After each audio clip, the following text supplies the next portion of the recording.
He accidentally let his dog out of the house, thought a random dog was chasing him. But it was his own dog. Oh my God, that's so fucking funny. How's it going to the one viewer?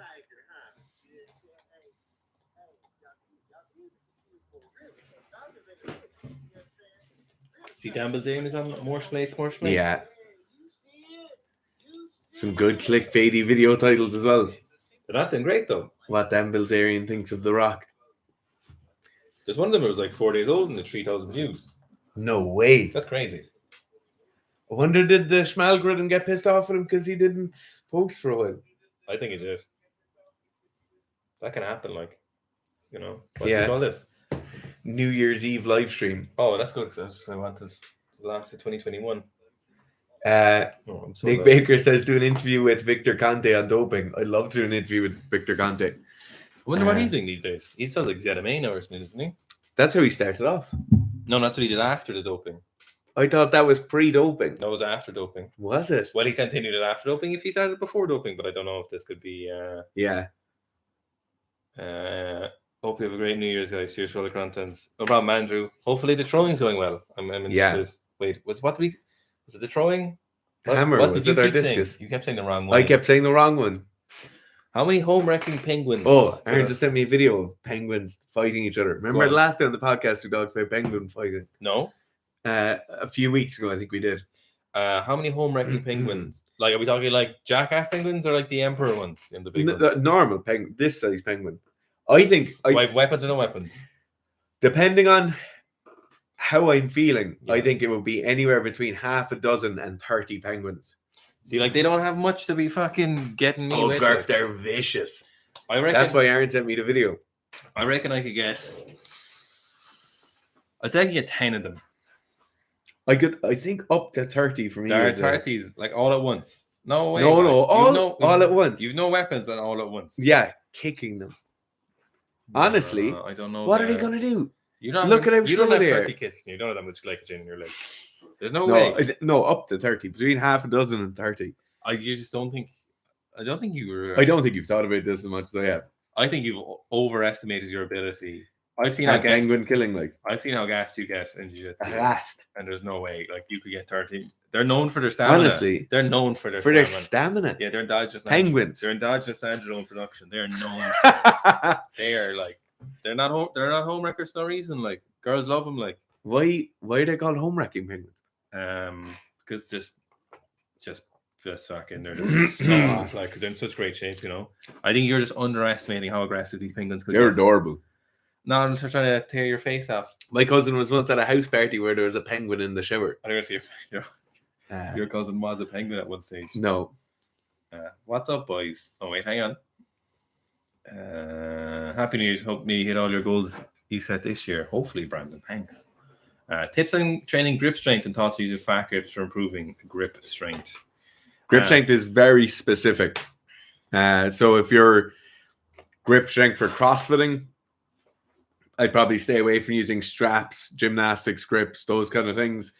Just get as much grip work in as you possibly can. If it's grip strength for wrestling or jiu-jitsu, you could possibly do something with the gi, or just do more wrestling and more jiu-jitsu. I certainly wouldn't be going to like buying grip implements like the fat grips and things like that, unless you're doing a kind of grip dependent sport where you're going to use an implement like that. So an example would be fat grips would probably be pretty good for a strong man who has to do multiple axle bar clean and presses or axle bar deadlifts. But overall, I prefer you to just do more of your sport and get better at grip training that way. I could maybe see a scenario where if you've done loads of grip training and you feel like it's still not getting better, it might be worth trying the use of fat grips, maybe. But I'm not sure. I haven't really... The fat grips took off for ages, and then I think when people kind of realized they weren't really doing what people thought they'd do, they thought people... They make things way harder. Well, so you're making things way harder, but you're still limiting... You're essentially cutting off a range of motion. So if you think about it with fat grips, mostly what you're doing is you are almost, if you imagine it as a squat, you're reducing the range of motion for your squat. So if you're trying to grip, let's say, like fits at a gi there, or if you are trying to something else that grips, like if I don't know, whatever it is. So if you imagine a gi, you're basically have your hand, your full grip, so that the range of motion is your fingers are almost touching you, essentially, whatever. So if you imagine a fat grips, you're changing that range of motion, and you're certainly missing out on particular muscle fibers. And as grip is heavily rated neurological effect, so when you can actually test if your CNS is fatigued by monitoring your grip strength with a hand dynamometer or whatever. So there's definitely two components. So it's like muscle fibers and like CNS stuff related to like all strength. So I think if you use those fat grips, I think you'll put a lot of work in your forearms because it's a different stimulus, and obviously it's harder to hold on. But I think you're still missing out on some of that specific stimulus of like just holding on to whatever it is that you specifically want to get better grip. If it's for grip strength for barbell stuff, then just doing more stuff with barbell without straps or holds with the barbell with that specific circumference, I think would definitely be more useful than fat grips. Sorry there, I was actually after... Jive Cat the Magnificent is watching from Brighton. Where's Brighton? Brighton is in the south of England. Nice. By Landon. Wendell asked, do you have a different point of gaze for the snatch and the clean?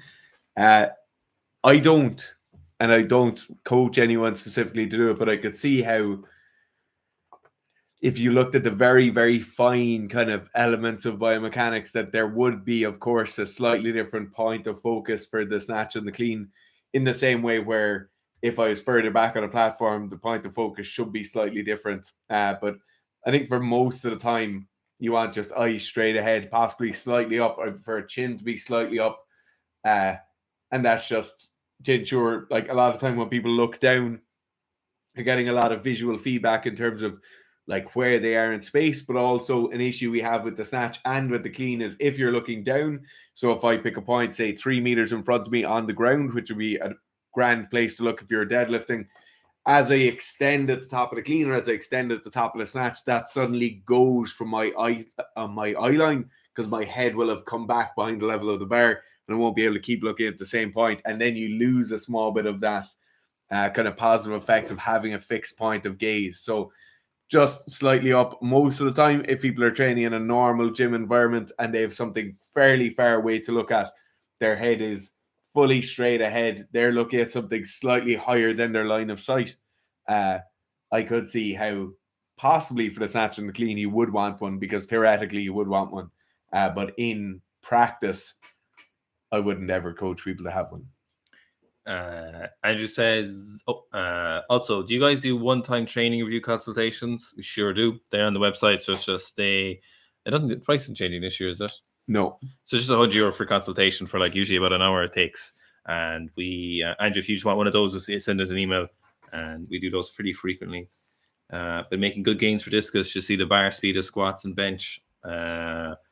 Judging by Andrew's physical capacity, I'd say it's pretty fast. Andrew is an impressive specimen. Yeah. Most impressive athlete in rugby at the moment, Tyg Furlong. Yeah, Tyg Furlong. Tyg Furlong. The best front row in the world. So his feet. The camera's so slanted. I'm going to fix that. No, Tyg Furlong, surely. Who could be otherwise? Just deceptively athletic is how I would describe Tyg Furlong. You're still just overtly athletic as well, though. Like, looking at him, phenomenal footballer. You're like, he's a 40-year-old man, and then he's a 28-year-old fucking athletic stallion. Yeah. I mean, who's better? How are we looking there on the screen? That looks good, yeah. Thomas Clark says, hi guys, thanks for getting to be the most trusted source of strength information. Oh, that's really nice. Do you have any thoughts on the effect of poor hip rotation mobility on butt wink? The effect of internal rotation. Do you have thoughts? Yeah. I think there's a few things that happen to people where when their internal rotation gets quite bad, they can't, for lack of a better term, get their hips out of the way in the squat. So like as they're sitting down, they're tending towards over traveling with the knees. So they're tending to rely on knees coming really far forward. They tend to rely their knees valgously rotating as they come in or as they come out of the bottom position of the squat. And then they have to sacrifice back position because of that. I think usually it's when you have issues with internal rotation in your hips, it's very rarely the only thing where you have an issue with your mobility at. Like there are definitely like mobility issues such as limited ankle mobility, acute injury caused restrictions of mobility, where that's the one problem you have, and once you fix it, it's going to fix almost everything else. In my experience, when someone has issues with internal rotation in their hips, a lot of the time they have issues with ankle mobility. A lot of the time they have issues with something like lower cross syndrome, where the anterior core musculature isn't as developed as the posterior. And a lot of the time, internal hip rotation or lack thereof is just another thing that's added onto the list. So I will say, in terms of its effect on butt wink, it's probably not directly affecting butt wink, but it certainly is putting you in a poorer position, and then you're losing some lower back integrity because of that. But if Thomas, you're in that position where you know you have poor internal rotation in your hips, I'd go after all your other kind of key movers and shakers around the squat and see if you've restrictions in mobilities there as well. All right, you 65-year-old woman. Movers and shakers. Movers and shakers. Ben Williamson said penguins have a monster mindset. 15 penguins top. You know what? Like you're saying, half a dozen. This is to 30. fucking loser talk, lads. No, you've gotten half a dozen to 30 right, and that's over 200% more. Like that's a huge range, Dara. Like I think you're crazy with these numbers you're throwing out there. 12 to 30. Like that's insane. You're insane. I said no. You're insane. No, like no. you're just 12 to 30. Like Orlando Swift says, yeah, is the safety squat bar. Hang on, where you gone?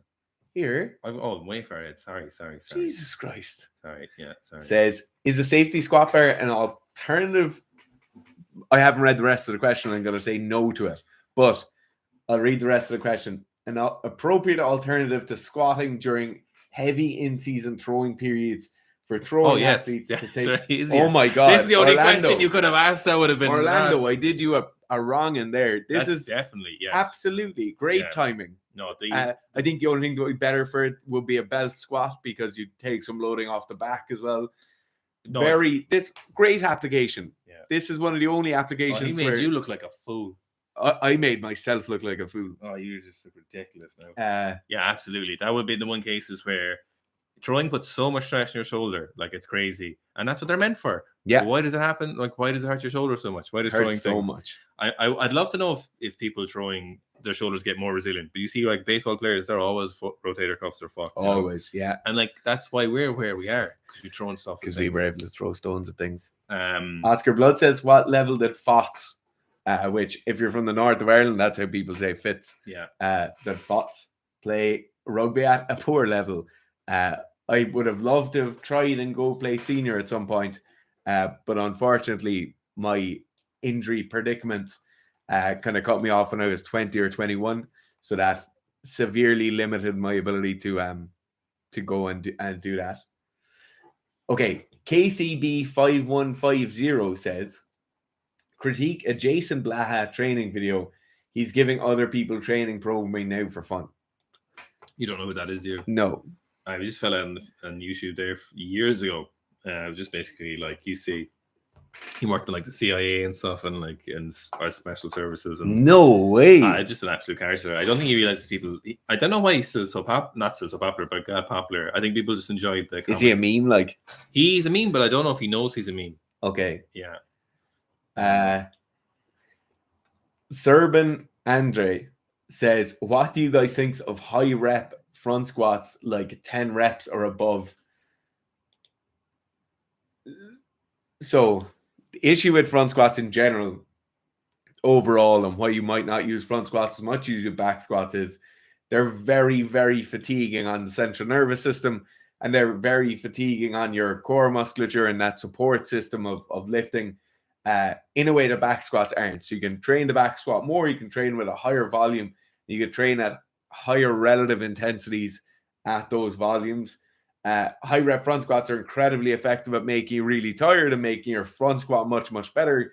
Think if you're in a position where you're competing in a sport, the sport of weightlifting, the sport of powerlifting, the sport of rugby, whatever it is, and you need to be in some way fresh and not completely destroyed, then high rep front squats probably aren't the best idea unless you're doing them in an off-season capacity.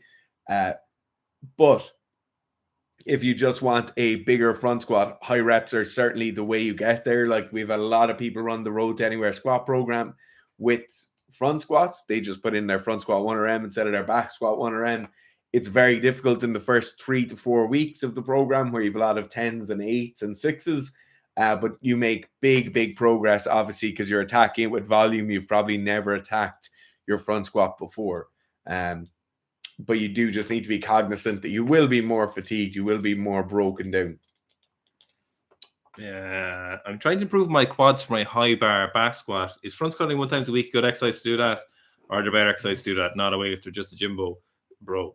So the front squat is certainly a good option.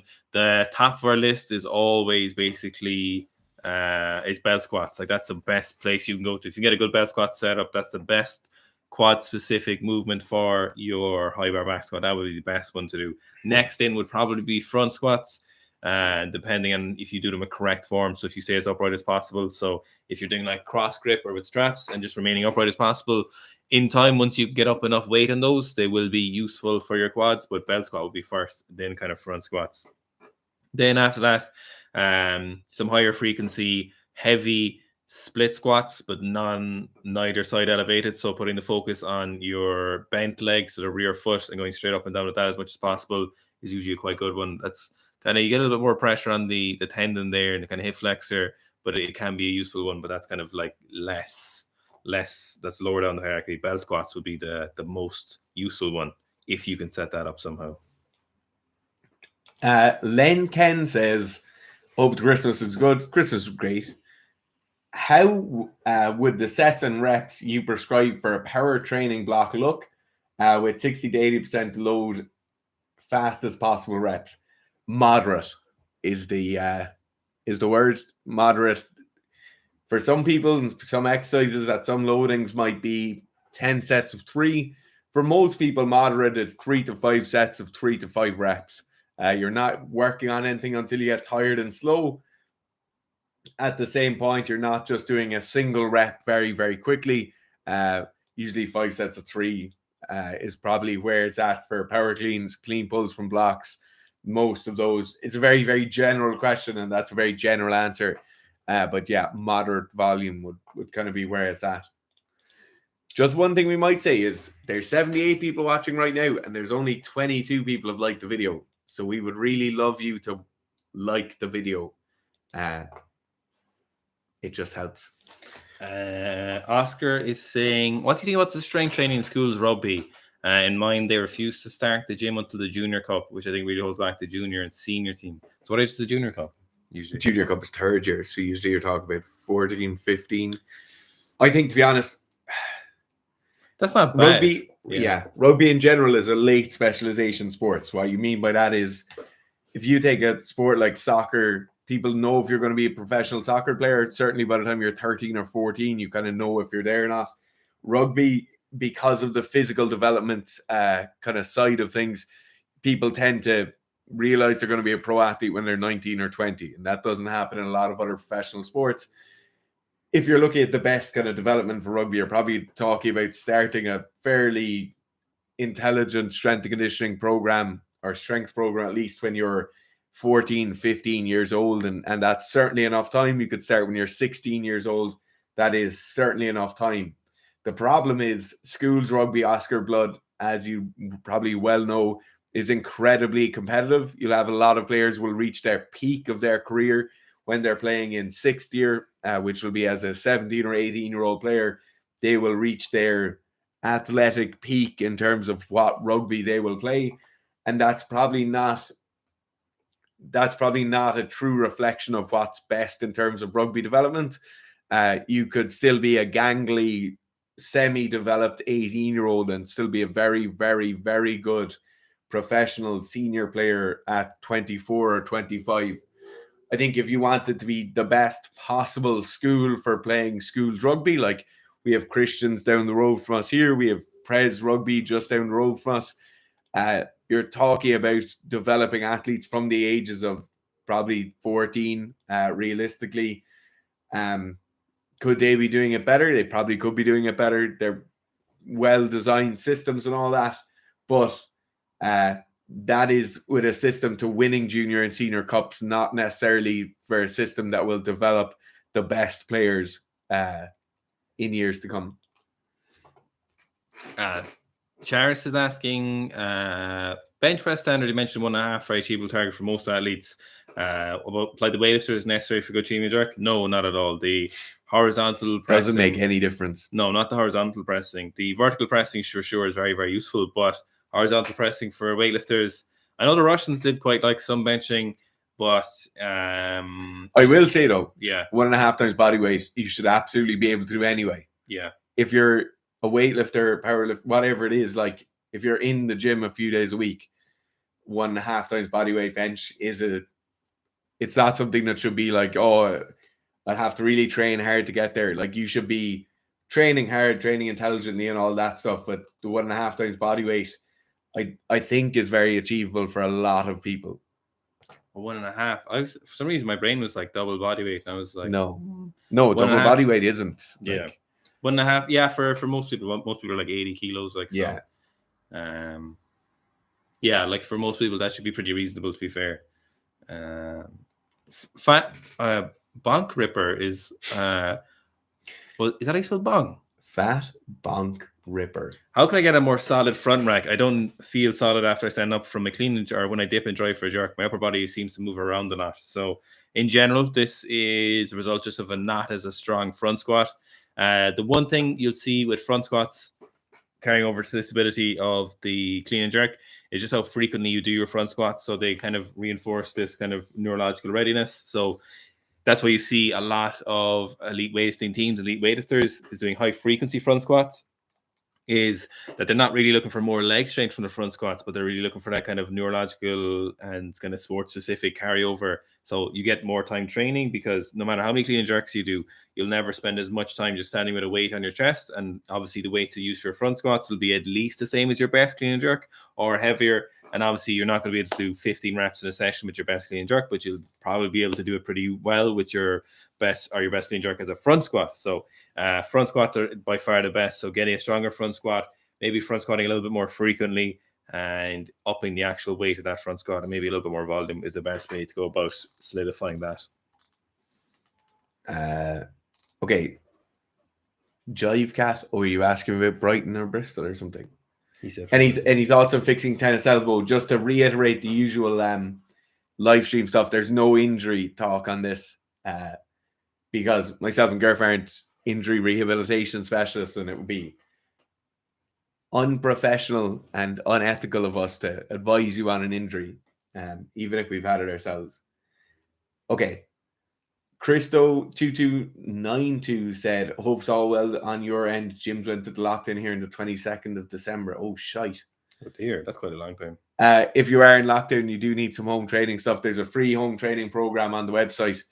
There's a link to the website below. It's all free. You can download it. There's aerobic training, bodybuilding training, and some power and strength work there. So have a look at that if you're looking for something to do. Okay, smallers, CY. Oh, this is Sharis again. Similar question for standard on underhand barbell rows. Fitz told me to look at those a while ago, relative to body weight or snatching clean and jerk weights. Rep recommendations. For these, you just need to be getting better at them all the time. Like it's very unlikely you're going to get to a 1.5 times body weight double hand bent over row in a good position where you're like doing it with 150 kilos for sets of 10, and then you'll suddenly have to stop doing them. Like with the barbell rows and stuff, you just have to be looking for progression all the time. In terms of reps, I'd probably do 12s or 15s would probably be the highest. 4s and 5s would probably be the lowest, and I move through those, going from higher reps down to lower reps, adding weight as you go, probably looking at changing it up every 8 to 10 weeks on that.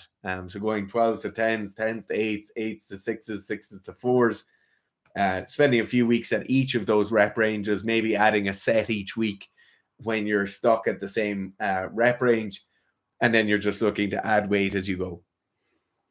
Lavastine, you can use fat grips, and exercise are normally easy on the grip. The problem with that though is that you're making the point of that exercise you're doing, so bicep curls for your bicep, less effective because you'll be able to do less sets and reps and probably less weight with that. So you're getting there's pros and cons to that. You can't have your cake and eat it. Thomas Anderson said, I have 2 slip discs in my lower back, so currently can't load my spine as normally would in a squat, clean, or even deadlift. Any exercise to prevent my legs from deteriorating? Belt squats, for sure. Belt squats be your baby there. They should be your best friend. Yeah. And if ever there was a time as well, if you slip discs in your lower back, that's probably an issue you're going to have periodically for the rest of your life. If ever there was a time to invest in a belt squat machine or get a good setup for a belt squat, it would be now. Aaron wants to know what happened to Hayden. So we coached Hayden through to competition. And then after competition, Hayden moved on. We just don't coach him anymore. Yeah. He's still training weight for powerlifting. You'll be able to watch it on his own channel and stuff. Yeah.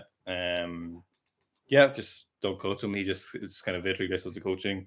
I think his friends kind of coach him now. Yeah. But no, we're not coaching him at the moment. Maybe Hayden made phenomenal gains. Yeah, he made great progress, to be fair. That was kind of, to be honest, from the start, it was mostly to that competition, Yeah. The Britishes.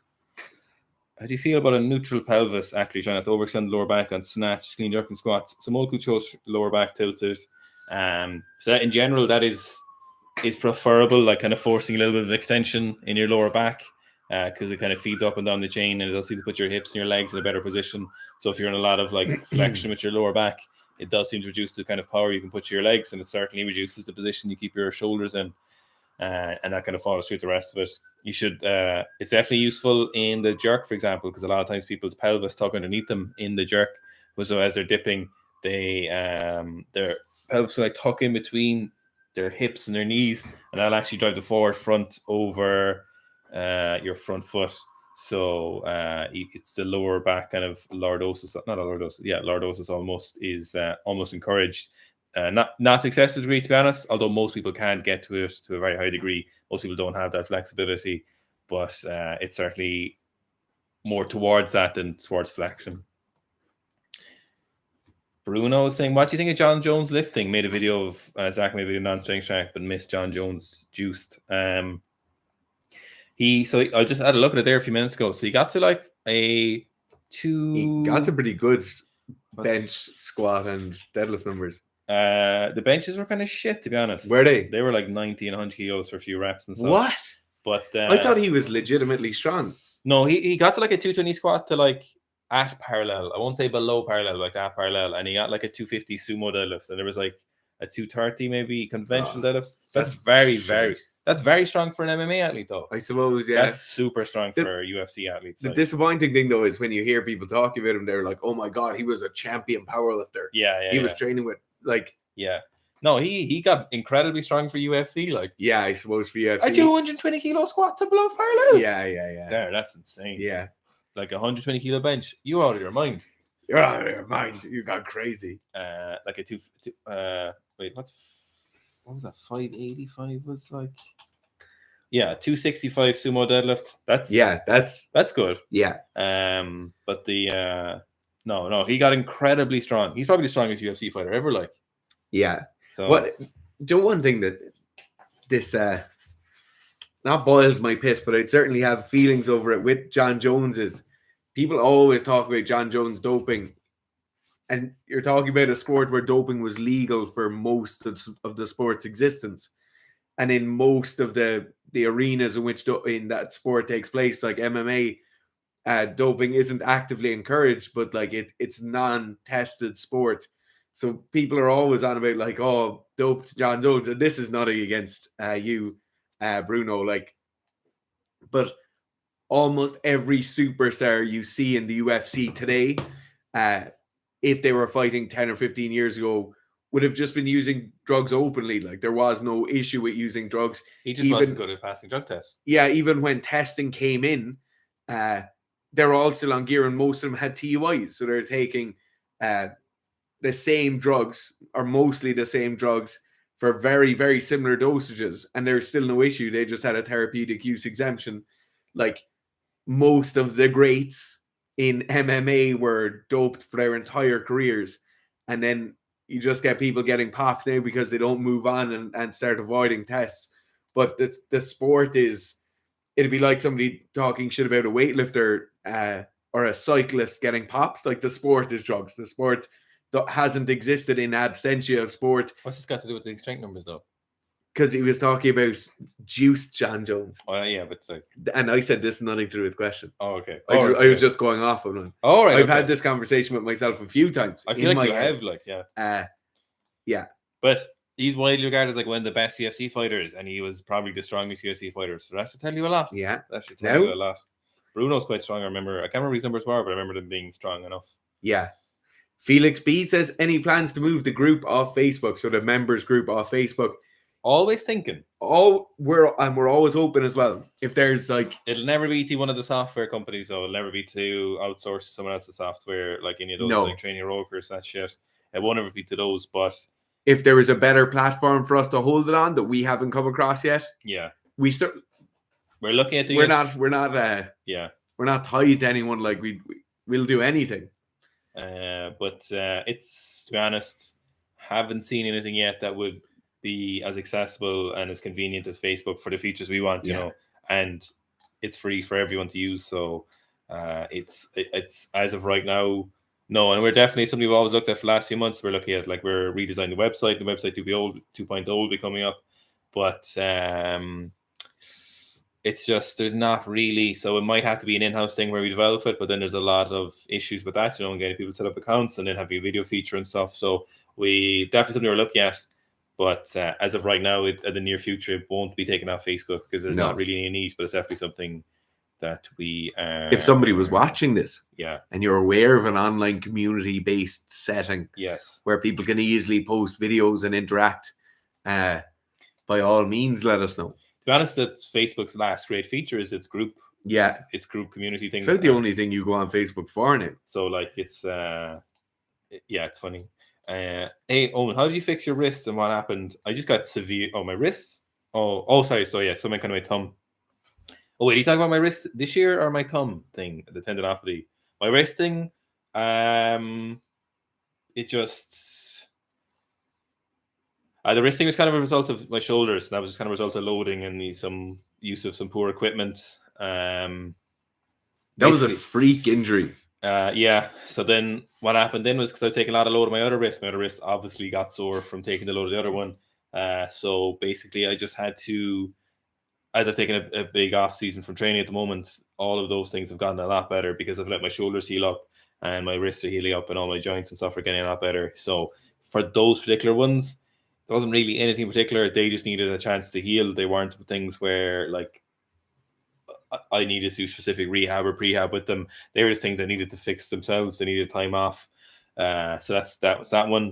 And am I still training? Yep, literally. But at the moment, I'm literally doing like 2 or 3 weightlifting sessions a week. They literally take 45 minutes.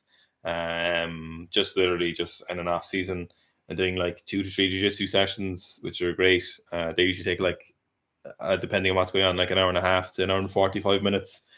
So hopefully we're doing competition in Bristol in March. Is it Bristol? No, Birmingham. Is it Bristol?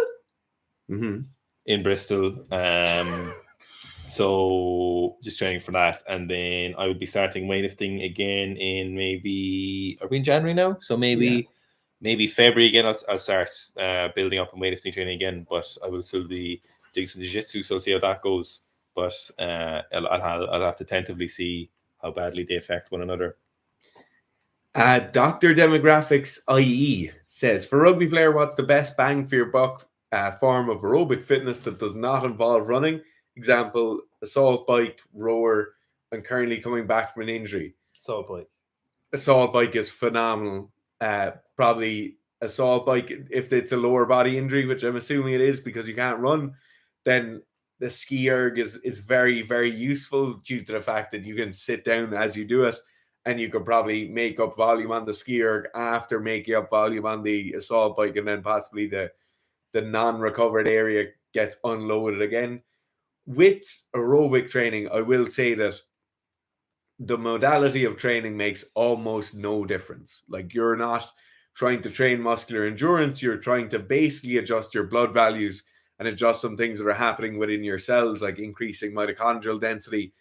And the form that takes makes very, very, very little difference. If you could knit at a sufficiently fast pace, knitting would be an effective form of aerobic exercise, right? So when we look at these, people then tend to add up like, okay, what relative intensity can I get to?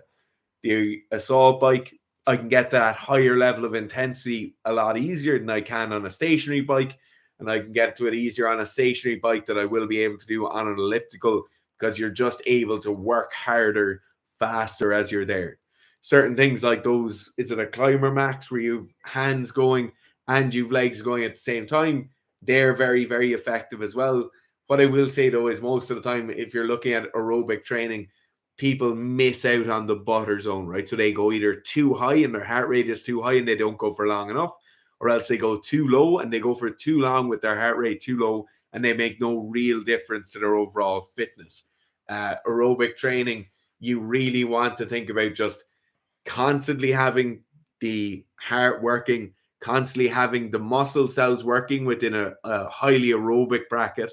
So you shouldn't be getting into a period where you have large amounts of lactic buildup within the muscle. If you think lactate accumulates when we're anaerobically working, it shouldn't really accumulate when we're aerobically working. So if you're starting to get those real burning pains in your quads, burning pains in your arms as you're on the air bike, then you're not really training your aerobic system as best as possible, because your anaerobic system has now kicked in. So for those, I will say just make sure you're working within those correct brackets. Something like heart rate can be a nice thing to monitor as you're working in there.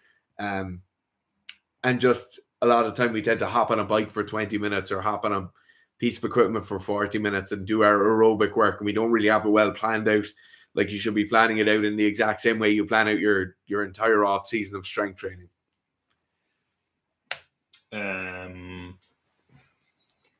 Happy New Year from Colombia. Thanks, John Escobar. Justin says he's starting weightlifting block 1 next week. Best luck, Justin. And get involved in the Facebook group if you do use Facebook group and you're not banned like Felix. Lev says, hi guys, what are pros and cons of a very narrow clean and jerk grip? I'm 197 centimeters tall and trying to copy Sisman Kalecki. His grip is super narrow. So the narrow grip on the clean would be, you would have better pulling power, so you'd apply better leverages to the barbell, so you could technically pull it harder and faster, and the turnover would probably be quite slick and probably quite close to your torso, depending on your mobility issues and how you pull the bar. The pros on the jerk would be that the bar separation speed from your shoulder with a narrow grip is faster, so the initial speed off your shoulder is faster because of leverages. A wider grip would have a slower barbell separation speed from your shoulder, but a faster lockout or a sooner lockout because of your wider grip and the reduced distance. Cons of a narrow grip in the clean, for example, would be the barbell is lower on your thigh, so it may result in a larger loop after contact. So that might not necessarily be a good or bad thing, depending on how much of extending, how strong your legs are, how strong your back are, how fast you are, how mobile you are. And then, of course, the narrow grip on the jerk is that the barbell has a greater distance to travel and has more of a mobility demands on the jerk. So it can cause an issue. In general, a narrower grip on the clean is better for most people, and a slightly wider grip on the jerk is better for most people. So that would be the synopsis there. AF4200 says, opinion on hybrid athletes such as Fergus Crawley and Nick Bear. I think they're class. It's one of the areas of sport that I still kind of actively watch people training. Well, if you didn't, you wouldn't be doing what you were trying to do. Yeah. It's obviously, for me personally, I find it very, very interesting. One thing I would say for people looking at those hybrid athletes, and I can't speak to Fergus Crawley as much as I would speak about Nick Bear in this way, is that these guys don't come in as hybrid athletes. It's not like they're doing this all along and they never build up an area of prowess beforehand. Like, you'd see Nick Bear as a bodybuilder beforehand, did very, very good strength numbers beforehand, and then he's running as well, you know. And as far as I know with Fergus Crawley, he was powerlifting, but I could be very wrong on that. But if it was me and someone came to me as a 17-year-old and said, oh, I want to be a hybrid athlete, how do I go about doing that? I would tell them to specialize and become strong in their own right or fast in their own right and make the most out of that development in that area. And then once you've developed in that area, you might have a 2 times bodyweight back squat, 2.5 times bodyweight deadlift. And then you can go and you can be your hybrid athlete because you've done enough strength training to last you for a long time, and you kind of just get back in shape as you go back to those. So I would be conscious that if I was kind of quite young in training age, so maybe training for less than 5 years, and I was trying to be a hybrid athlete, I'd probably just spend more time trying to be an athlete in one of the 2 or 3 or 4 areas you want to be very good at, get to a high level of effectiveness there, and then go on and start adding other things in later. Okay. Connor McDonald says, any tips on improving overhead mobility, particular stretches? The very first thing I would do is improve your ankle mobility. Almost nobody's ankle mobility is good enough for overhead squats.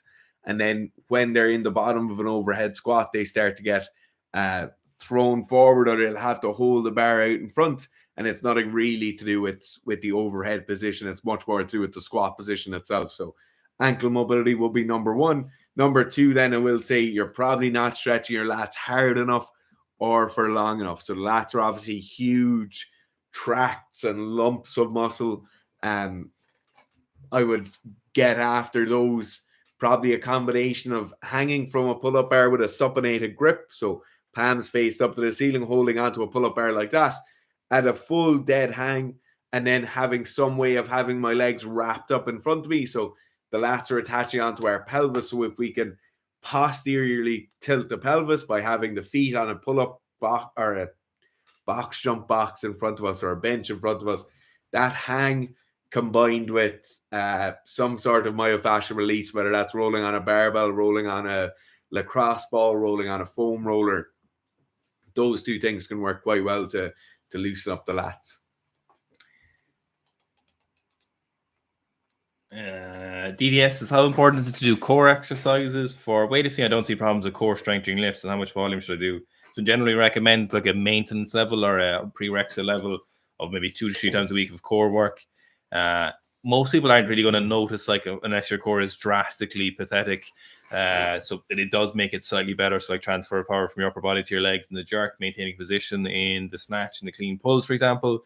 So 2 to 3 times a week. Volume, we generally recommend over kind of minutes. So we're looking at like kind of, a total accumulation of time under stuff like arms extended planks, particular kind of plank drills, side planks, starfish planks. Depending then on the person, some amount of kind of flexion and extension stuff, maybe some sit-ups in a GHD to parallel to upright. Maybe some peel-off press against some more static stuff is usually what we'd be looking at.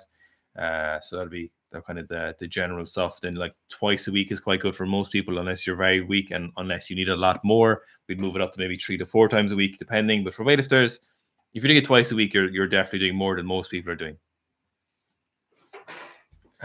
For powerlifting core, I think it's top accessory muscles. I train abs all the time.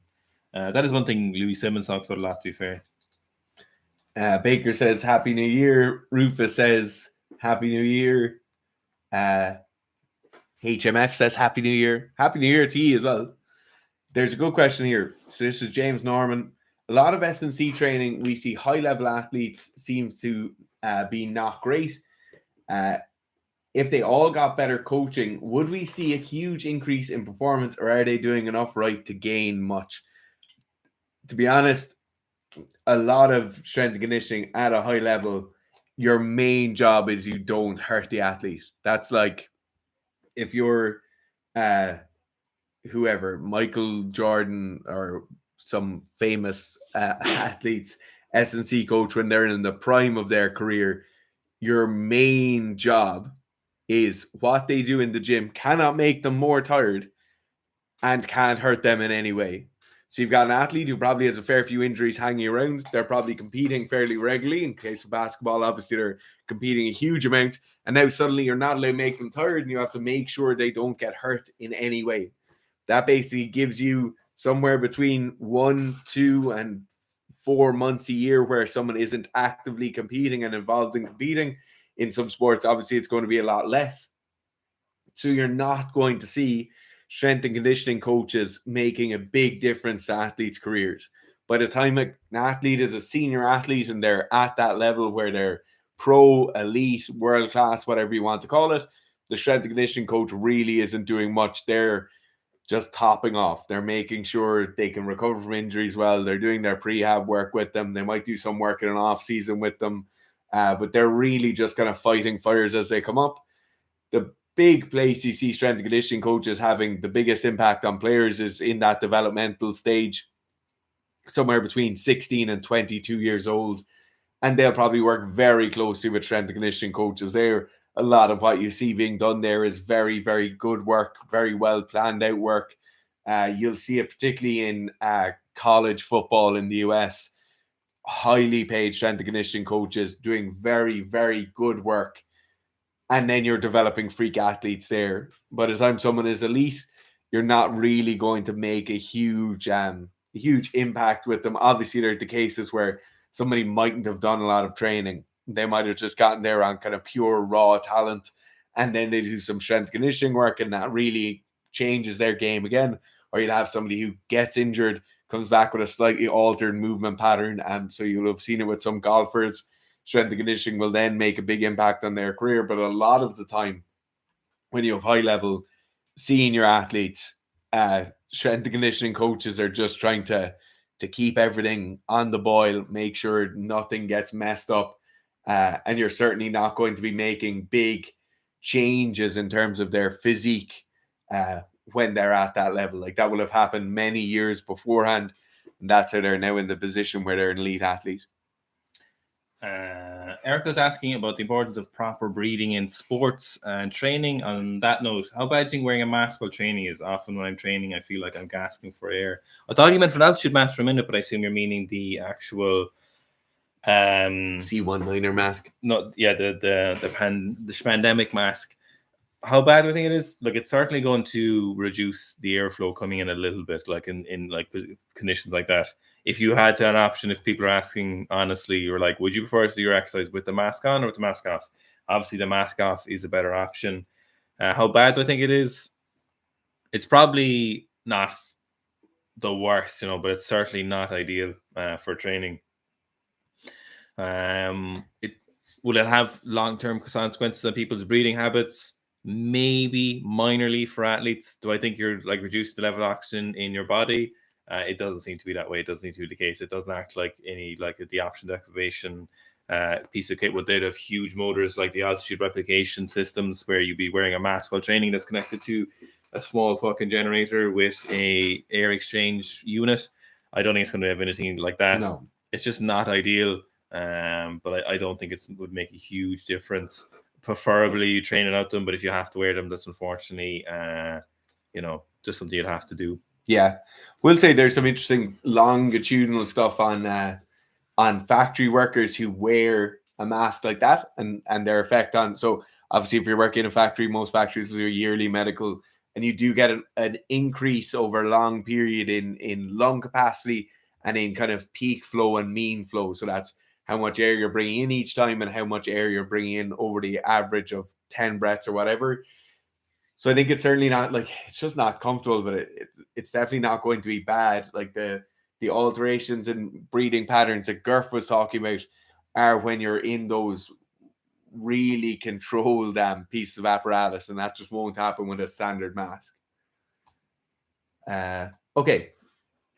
Reese Crossman says, does the RTA program allow for accessories in the same session for hypertrophy? Example, leg extensions, leg press, hip thrusts, or is that too taxing? In the same session, it might not be hugely detrimental. What I will say is if it's like, there's certain sessions are very, very difficult. And if you're doing a big leg hypertrophy session the day before, so if you're putting that leg hypertrophy session between session 1 and 2, or if you're cutting out rest days to get that leg hypertrophy session in, that might be negative. But overall, you could certainly do your hypertrophy stuff and your bodybuilding stuff. You just need to be cognizant of its effect on your recovery and how detrimental that lack of recovery will be. Next, he's saying, now thinking about Julius Maddox having a 1.8 times body weight bench press. He's that CrossFit guy. Is it? Yeah. Wait, I thought Julius... Oh. Is another fella Maddox who does who benches... No. This is... Julius. Oh, I think you have a different guy. Yeah, that's the thing I was saying about lashes. So Seb was like, oh, lashes snatch is it's the greatest snatch of all time. And I was like, no, it's the heaviest snatch of all time. But it's like 1.25 times body weight, you know? So that's like, for 100 kilo person, that's 120 kilo snatch. So yeah, I think there's definitely conversation around that, you know, around someone being 180 kilos or 185 kilos. It's a lot of human to be lifting things, you know. So in relation to, for example, Am Young Chul is clean and jerked 3 times or over his body weight, more times than anyone else in history has, you know, and he doesn't get half as much recognition. Yeah. I know absolute weights are different and stuff, but in terms of relative his body weight, it's you know, it's a funny one. Zachariah P says, what's the optimal age for health and performance to take gear? We don't really give recommendations on this because obviously, as we've said loads and loads of times before, there's consultants for this. The consultant we've talked to loads of times on the channel is Broderick Chavez. If you want to go and watch one of the previous podcasts with him, Broderick has previously said as early as he wishes he had started earlier, and he started when he was 16. So that's obviously not a great answer for you, but training with and training without are two very, very different things. What he equates it to is like learning how to drive a tractor or a pickup truck and then somebody putting you in an F1 car. Those two things aren't really too different. In terms of health, I would certainly want all developmental stuff gone and out of the way. Most males, you're talking about cognitively not being fully developed, just those structures in the brain not being fully developed until around 23 to 25 years old. Obviously, there's huge margins for error within those and interpersonal differences. But yeah, like it's not really a question we can answer for you. Unless Garth can. Would you rather have a 250 kilo front squat or 325 kilo clean pull? 250 front squat. The 250 for front squat for weightlifting for sure. We've had to kind of grip strength stuff. Extremely long femur guy. What do you think about safe spar squatting versus Smith machine? I'm 5'10", 10% body fat, 180 pounds. My PR is 180 for 7 on high bar squats, not ATG. What do you guys think? Safe? Just have a look at the video we made recently in regards to that, and depends what your goals are. Can't be that extreme if you're only 5'10". Just keep grinding, king. Oh my god.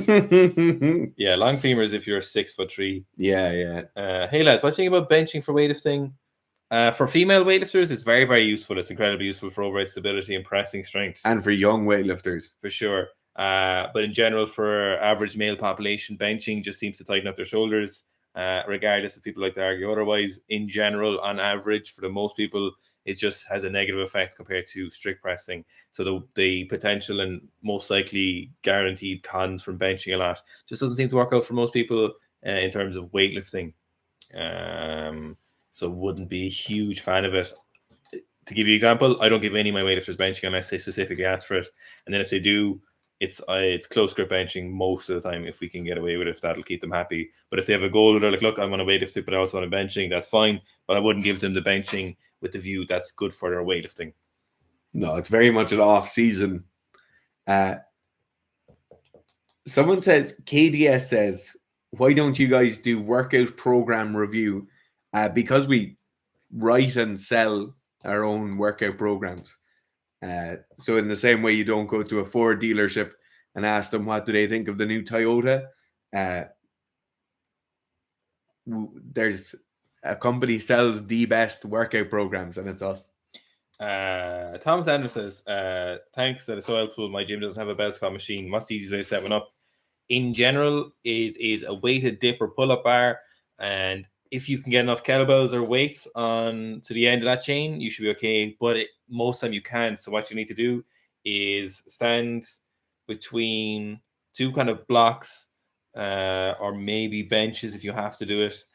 Put a bar into a landmine thing or into a corner, a shit bar, a really terrible bar. Don't use a good bar. And then put the weights on the end of the bar, and then put the chain on front or behind the weights, and then elevate it to such that you can at least get to below parallel is the best way of seeing, because that's the best way to load it up. Now, tracking the load on that is a little bit weird because obviously it's on the end of a lever, but obviously if you use the same thing every week, you should be fine. Ideally, the weights are hanging freely or you're on a actual belt system, but obviously, as you said, you don't have that, so that's fine. So the barbell and dip squat one is the next best one for the amount of weight you'll be able to get up and not crushing your nuts. I've seen IPF lifter Russell Ory going from a top single on deadlift before going on to the main working sets. What do you guys think of this? Two tacks in CNS. So obviously we've always said we're not in favor of this, and what we've also said is, well, I've said it a few times, I know I have on these live streams, is that in general, the people who do this are powerlifters who take a lot of gear. Now, I'm not saying really big and strong and lean and really strong Russell Ory is on performance-enhancing drugs. I would never say that. No, he's definitely not. He's definitely not. I'm not saying he is. And I know he said he isn't, so that's fine. Because I don't know if you've seen him, but this is him. So he's like, no way. Yeah, so he's on the IPF. So we Who know. thinks these guys are clean? I think he's clean. He's in the IPF, like. Anyway, in general, look at him. Yeah, he's just peak natural, like. Why would anyone in the IPF take drugs there? I love the way people are like, oh, weightlifting is so dirty. Like, weightlifters still get tested 4 or 5 times a year, and they're on everything. They're on everything all the time. They're always on gear. So I'm just saying, in general, it's usually an artifact of performance enhancing. I know a lot of natural powerlifters do it. In general, it's kind of a, if not, it rarely positive. It's either net neutral. You just kind of do a top single and keep it easy, and then you go do your working sets, which are the actual main part of your actual training session. Like, those top sets aren't enough volume, so obviously you need to work at certain intensities. That's why you move through progression. The top sets thing is a complete, almost fucking in opposition to good periodization, which is what we know how people get very, very strong consistently. The kind of top set thing is kind of almost thrown in the face of that, where it's rare they'll do top sets of like 5s or top sets of 10, because they'll usually be kind of the lazier programming where they'll do like top singles and then do their 5x5 or 5x6. In general, the productive part of that workout is actually that 5x5 or the 5x6. That top single is that kind of gratuitous kind of I want to touch heavy weights, because it's very hard for people to let their maxes alone. We see it a lot with powerlifters. Think of it this way: it's like a discus thrower or a 100-meter sprinter doing a 100-meter sprint every single time they train, every single day, every time they go to the gym. Just keep in touch with the 100-meter sprint for fear that they would forget how to do a single rep as opposed to 5 sets. It's the reason I think it's so common is because it satisfies something in people's brains, so they can stay in touch with how strong they are and see what they are at the moment. And the reason I think it's hanging around so much is because it doesn't really have huge negative impact most of the time, because they'll keep it easy. They'll go for like an easy single, and they'll, like, if they can squat 200, they might do like 170 or something. It's just not great. Over time, I think you eventually will accrue a little bit of extra fatigue, but because it's such low volume for these top sets, because I rarely ever see people doing more than like a single on these top sets and then go back and do their working sets.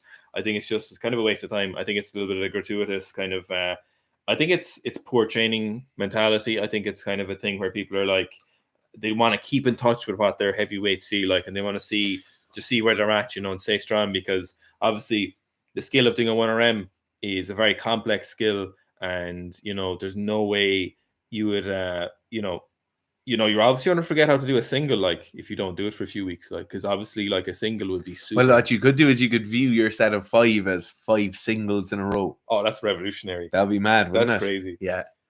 Down there for dancing. Next, he's saying, as a broke teenager, Planet Fitness gym goer, how far could I go with just a leg press and deadlift?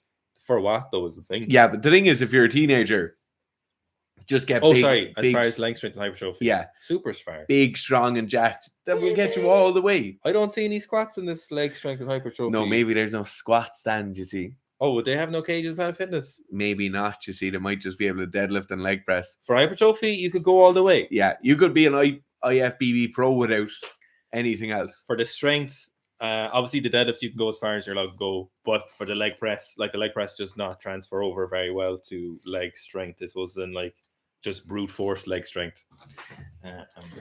Will we cherry pick a few questions?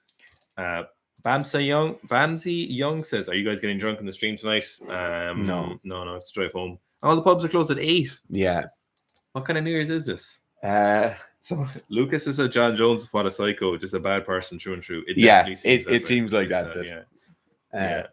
Not knowing the Alan or Alina here, who commented, who we did a video about last week. Remember Alan? Oh yeah. From Argentina, I think it turns out. Just to give you an answer to your question, can you run the squat and pull program? Yes. Our squat and press program. Yeah, all 3 of those are written to be run concurrently, so you're good to go. Okay. Cherry pick a few questions. Athlete X said he would pass out and go into cardiac arrest if he wore a mask while sprinting. Yeah, for sprinting, I'm sure. Yeah, like, sprinting will be the percentage of it would like go crazy. Yeah. Guten Rusche from Germany, lads. 3.5 years of German, and I don't know any German. Is it New Year's Eve? Or Happy New Year's? I have no idea. Anyway, thanks. Hello, GI. Sam Maloney says, so substitute for bench pull as a chest supported row. Not a fan of pendlay row or bent over row. The best thing about pendlay rows and bent over rows is the fact that you don't have chest support for them. So a lot of the time we see people with either issues at the hamstring or issues with the lower back, and that holding that position is a problem for them. So then the pendlay row and bent over row, because you've increased weight in that position, it's very difficult. In that case, if you're having issues there, I start off by being in that bent over row or pendlay row position and doing something like a rear delt fly or IYTWs with 2.5 kilo plates. So the weight then is very, very low. You're practicing being in that position. And then over the course of 4 to 6 to 8 weeks, you'll be able to hold that position with no pain or no discomfort. And then you'll be able to do your bent over rows or pendlay rows. In terms of like a substitute for bench pull, like setting that up is just clunky. You usually need 2 plyo boxes, a bench across the top.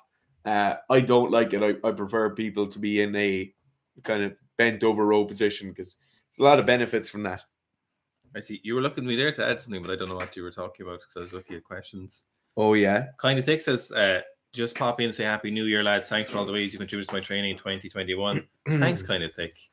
Do we have any opinions on reverse hyperextensions? Is that sit-ups? Reverse hyperextensions? Like dragon flags? Maybe. Or I don't know. It's hard to have an opinion when we don't know what they are. Do you think it's important to look at body proportions to know what deadlift technique to use, or is it important to concentrate on the core rules of the movement? It's more important to concentrate on the core rules of movement or the principles that make for a good deadlift. So, like, looking where your feet are in relation to your hips and your knees, looking where your grip is, looking where your back angle is, look where your knees travel, and then adjusting around that until you get to those desired proportions. So you don't need to go in, I have really short arms and really long legs or something and change it around for that. You just literally go in and adjust as you need to until you get to the correct rules of deadlifting. Okay. Lemke says, hey lads, thanks for all the awesome content. You're welcome. I hope you enjoy it. My question is, what's the purpose of stuff like drop jumps or ankle thrusters? To get back in the air as soon as possible or to jump as high as you can? And both. This is like both. Yeah, absolutely. You want to do both of them as much as possible while not giving up on the other one. So if you're doing this in a lab-based setting and say you have your force plate and you're landing down on it, you'll have a lab tech there who's telling you your ground contact time is too low. We're no longer in that phase of the stretch shortening cycle. It's no longer reactive enough. You're actually just landing and jumping again. Your lab tech will have somebody on hand to tell you that, right? Now, the bad thing is most of us won't be training in an anatomy and kinesiology lab. Most of us certainly won't have a lab tech with us there to run a force plate. So what you need to think about is, number one, ground contact time to be as short and as prompt as possible. So literally as you're landing, you have to slam down into the ground and get up as fast as possible. While doing that, then on every single jump, you must get as tall as you possibly can. And it's, you don't start concentrating on one or the other. It has to be both things. It will be like in a squat, somebody saying, is it more important for me to have my back straight or for me not to let my knees touch each other? You have to keep your knees out. You have to keep your back flat. And in a drop jump, you must have low ground contact time. So barely tapping the ground and coming back up again. And you must be concentrating on getting as tall as possible. GI's asking, lads, what are your plans for the channel for this next year? Any big projects? When is the plyometrics program coming? Looking forward to it. We haven't really sat down and done any plans for this year yet, to be honest. It'll be more of the same. I'm sure there'll be new things all the time as to the moon. It'll just be more of the same, more subscribers, more views, more videos. That's the main plan. In terms of specific stuff, they'll all be done as needed, I suppose. If you're going to do some in-gym demonstrations of stuff in relation to videos, but any big projects, I haven't decided where the biochemistry performance will be going yet. I've not sure where I'm going to take that next. It just take a while to figure something out. But other than that, when's the plyometrics coming, Fitz? Probably the end of February. So that's going to, as we talked about before, the plyometrics program won't be as much a plug and play, but more of a set of rules to follow and then a template of program. Obviously, with the squat program and stuff, you plug in a 1RM, whereas that's not really as doable with a plyo program. Plyo program will be more a how-to and instructional piece with a template of training around that then. So, yeah. Rory says he's going to pin us both in jiu-jitsu. Rory hasn't shown up to jiu-jitsu yet. You want to go to jiu-jitsu? No. Mick Evo style. So your off-season, Garth. So your off-season stuff. Are you working up to double, triple in your 1 or 2 lifts or set of 8 or whatever you feel like doing in 45 minutes? So for me, this is like an actual off-season. Like I'm barely doing any weightlifting. That'd be more like a prep or a volume phase is what I will do. It'll be like doubles and triples and 5s and shit. But right now it's just literally like just some snatch and clean and jerk and then some squats or whatever. It doesn't really matter. Like performance comes back really fast. You know, it doesn't. I don't really need to hang on to anything. So literally just doing like 2 or 3 sets of 3 or something at light weights, and then like a few singles at a clean and jerk like 2 or 3 times a week, and squatting once or twice. I've done a front squat in about 2 months, I'd say. But like it doesn't matter. Like performance comes back very fast anyway. So my main concern was just letting my body not be sore. And besides jiu-jitsu, it's much better. So that's the main goal for this off season, and was just keep cutting body weight, which I'm doing as well, and just get below 100 kilos, so about 102 at the moment. So down from like 106. So getting there nicely. Body composition is decent without doing much training, so it's great. So I'm just going to keep going till about 98 maybe. So another month of just kind of doing what I'm doing, and then I'll slowly start weightlifting a bit more. And then I'll make a decision based off on how much the weightlifting is affected by the jiu-jitsu, because I've committed to the one in Bristol, so like that's only in March, you know. So if the jiu-jitsu is affecting the weightlifting a lot, I'll just kind of slowly put the foot down for weightlifting. But if it seems like it's okay, then I'll push a little bit harder. But I'll just vary depending on how well or bad that goes. 2 quickies here. Lemke is back again just with a follow-up question on the drop jump. And you're saying, is the ground contact time supposed to be made with the whole foot or while having heels up? If your heel is hitting the ground on a drop jump, it's not a drop jump. It should be like ball of your foot and 5 toes and probably nothing else. There might be a small amount of flexion where your metatarsals are coming down slightly, but literally just the slightest amount of contact. You're probably talking about an area of around that much of each foot in contact with the ground, and you're just aggressively driving down through that. Michelle Maglioli says, please, some tips to balance overall strength differences between legs and sprinters. And this just stuck out to me. So, interesting question. Having recently read something on imbalances in sprinters, there's a fairly significant thing in the literature where sprinters, due to their setup in the blocks and habitually using one foot in front of the other in the blocks, they get an imbalance from side to side. Obviously, imbalances are incredibly common in athletes. We see them all the time. What you should be looking at there, Michelle, is you should be looking at a fairly rigorous unilateral strength kind of setup, right? So doing unilateral lower body strength exercises probably 2 to 3 times a week, making sure you're getting better on both sides all the time. I wouldn't be combating it by kind of really biasing the right leg more than the left leg, but I would certainly be looking at kind of an exercise selection of probably 3 to 4 exercises that are really effective in your case, doing those probably 3 times a week, and then forcing those progressions quite hard. So really focusing on those as one of the key points of progress that you want to make, and I would move on from there. The last thing I'd say is imbalances are a factor of your sport. So if you know that because you set up in the blocks the same way each time, because you have a certain running pattern, that you're going to bias one leg more than the other. It's the same way if you're running around the track, you'll bias one leg more than the other. It's the same thing with weightlifters. The front leg, the quad on that front leg will have around 30% more cross-sectional area in that quad. Should they be training to be as balanced as possible? Yes. Should you expect there to be some level of imbalance? Yes, as well. Ashley Wang is saying, hi guys, heard you say what you said about bench for females, benching extremely painful on my shoulders. Would you say some combination of tricep dips, dumbbell bench press, which efficient?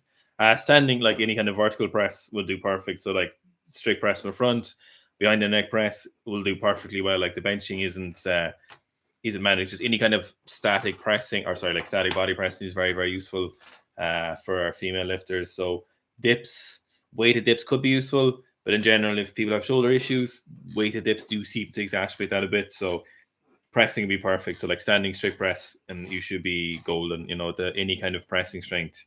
You're just trying to, kind of bring it up of a deficit of the lack of stability for female lifters is what you usually see. Now, in some cases, female lifters don't have that. But if it's, for example, a younger female lifter in particular, they'll have an extreme lack of stability. If we see, especially lighter female lifters as well, will have a lack of stability, and you're just trying to build a little bit of muscle mass, a little bit of kind of like mapping of these particular muscles onto your kind of CNS and your learning habits or whatever. Like any of that kind of strict pressing is sufficient to encourage some of the mobility. So it doesn't have to be bench press, but bench press just allows you to use a little bit more weight, so it does kind of more useful in that regard.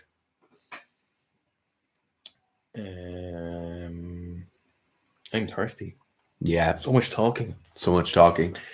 There's a few program questions here that it's beneficial for us if we get to them, and it will hopefully save somebody. Someone says that actually saying, have we any big projects coming up? So obviously a lot of programs, but I think we're just going to do a beginner general strength program, because I actually think it's something we've probably missed out on, because so many, like a lot of times when I meet people in the gym, they're like, oh, love the channel, whatever. And most of the time they're just doing basic strength training. Yeah. And also we have the powerlifting programs, whatever, and loads of people do those for the squat, bench, and deadlifts. But the people who do those are people who are experienced powerlifters. They've like 2, 3, 4 years in powerlifting, so they know exactly what's going on. But I think there's a probably more basic program before they do that we could do, like we did for the weightlifting, just for strength training. And I think people will benefit a lot from that. So it'll probably be something like probably 12 weeks as well. So it's really like squat, bench, and deadlift, basic, like not even like strength and hypertrophy, just like basic, like you discovered you like barbells 4 weeks ago kind of thing, and you can come into the gym and do this program. I think will be one of the bigger ones we'll do, and that won't be too far away, I would say. Okay, John Tune says, do the Olympic lifts have any place in the powerlifting program? I'd love to do them, but my coach probably doesn't want me to do them. They're not in our powerlifting programs. One-to-one athlete who's a powerlifter who does some weightlifting, it's certainly going to hold back your overall progression in powerlifting. So if it's a thing that you want to do both, just understand that it will hold you back. It's not in our programs, but you could certainly do some of it while doing our programs. But your coach probably has your best interests at heart there.